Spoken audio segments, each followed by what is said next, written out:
Hello, I am Brian Degenhart, Director of the A.T. Still Research Institute and Professor in the Department of Osteopathic Manipulative Medicine.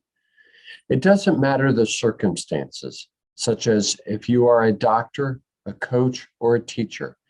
Good baseline data followed by periodic assessments are required to determine improvement in whatever is being worked on, such as blood sugar levels with a patient with diabetes, speed and agility with an athlete, or the times table with an elementary student.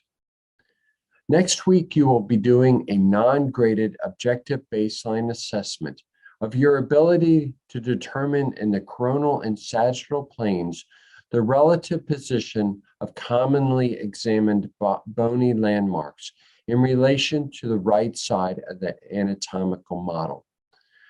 The coronal plane is parallel to the examination table, so you will determine if the landmark you are localizing on the right side of the model is superior, equal, or inferior to the landmark localized with your left hand.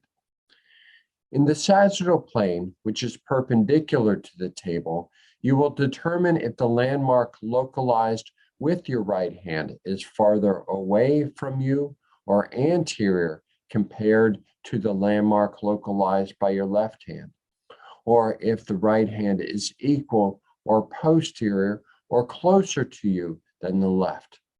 This form of testing is routinely performed for diagnostic purposes in manipulative medicine. This video is designed to make sure you will know how to perform the procedures prior to coming to the lab next week for this baseline assessment. The challenge that we have in learning these skills when working with other humans is that we have no ability to know what is actually occurring underneath the skin in regards to the relative position of one bony landmark versus another. Before beginning, you need to determine your dominant eye. Look at an object on the other side of the room. Make a circle with your hands and look at the object through the circle so the object is in the center of that circle. Close one eye at a time and see with which eye the object remains in the center of the circle. That eye is considered your dominant eye and is usually the best frame of reference for evaluating the positional asymmetry of landmarks. So if the object remains in the circle when your right eye is open, you are right eye dominant. If the object remains in the circle when your left eye is open, you are left eye dominant. When you are standing at the side of the table, facing the head or foot of the table, your dominant eye needs to be your eye that is closest to the table.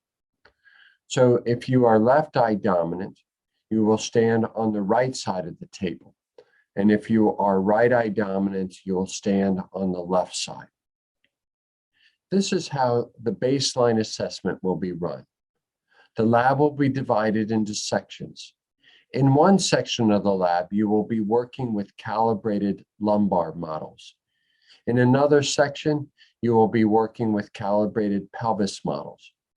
When you enter the assessment area, you will be given verbal instructions where to proceed.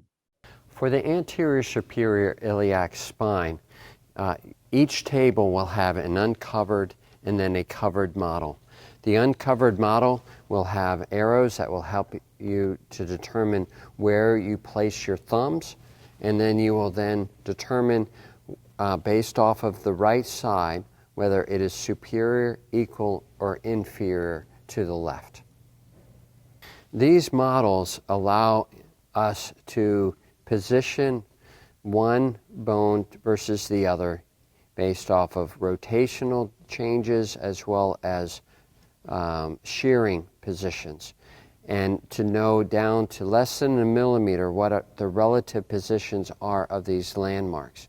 Once they are set, we then cover them over with a mold of a human that has qualities similar to that of human tissue. They will then be draped as if they were a patient. And you would go then on the second question on each table, the same process you did with the uncovered model, localizing where that ASIS is, bringing the thumbs up underneath it, and determining whether the right side was superior, equal, or inferior to the left. Another portion of the exam will focus on the posterior superior iliac spine. And on a skeleton, that landmark is located on the hip bones in this area. So we have the sacrum or the tailbone here, the hip bones or the innominants here, and this is the posterior superior iliac spine. We typically feel them by placing our hands down, feeling where the bone pokes up into the hand, and then sliding off the end of that to where we have a nice, firm, stable landmark to position our thumbs to be able to compare between the right and left side, which is superior, equal, or inferior to the other side.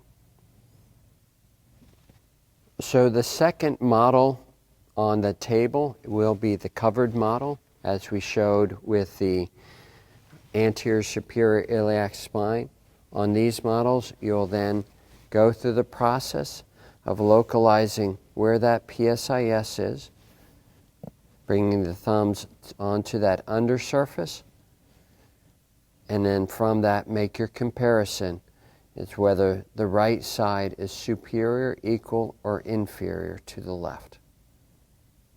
For this section of the assessment, we will be looking at the lumbar spine, and there will be 4 models on the table, and that will constitute the entire assessment for this section. The first model will be uncovered to help you learn what you need to do in performing the test, and then you'll have 3 models for you to go through the same process, giving us your evaluation of symmetry of each lumbar segment. And here we have 5 lumbar vertebrae that are positioned in such a way that they're rotating or twisting to the right or to the left. When we analyze that, we localize the transverse processes, and in this situation, we're looking within that sagittal plane whether the right side is anterior, equal, or posterior compared to the left side. So you will evaluate each lumbar segment and determine for each segment whether the right transverse process is anterior, equal, or posterior compared to the left. The final section of the assessment is a survey that will give us background information about how you have used your hands in the past and what type of palpatory skills you might already have.